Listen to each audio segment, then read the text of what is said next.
નમસ્કાર, સમાચારો સાથે હું છું વિધિ। સૌથી પહેલા વાત ભરૂચની કરીએ કે જ્યાં ભારે વરસાદ બાદ જળબંબાકારની સ્થિતિ છે।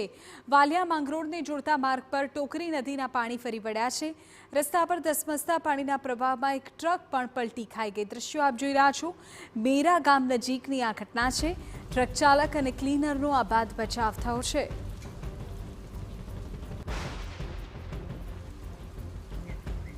અંકિત મોદી અમારા સંવાદદાતા પૂરી જાણકારી આપી રહ્યા છે। અંકિત, ભરૂચમાં વરસાદને લઈને શું સ્થિતિ છે? જી, ભરૂચની વાત કરવામાં આવે તો ભરૂચ શહેરમાં વરસાદે વિરામ લીધો છે, પરંતુ વાલિયા તાલુકામાં લગભગ 12 થી 13 ઇંચ જેટલો વરસાદ છેલ્લા 12 થી 14 કલાકમાં ખાબકતા ત્યાંની સ્થિતિ બદતર બની છે।